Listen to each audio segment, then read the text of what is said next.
Las disciplinas son herramientas para el arte. Todas son susceptibles de ser arte.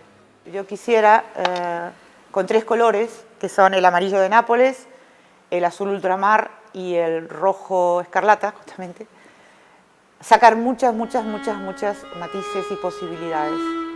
Como yo digo, que en esta persistencia, en la búsqueda, me he encontrado sorprendida por este último cuadro que veréis que yo estoy pintando y que sugiere una gran ternura, una ternura casi infantil.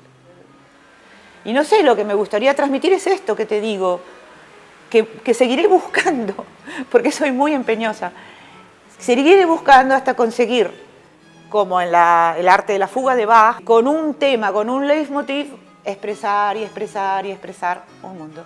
Y en eso estaré. Y nunca sabré la respuesta, porque cuando sepa la respuesta será muy aburrida.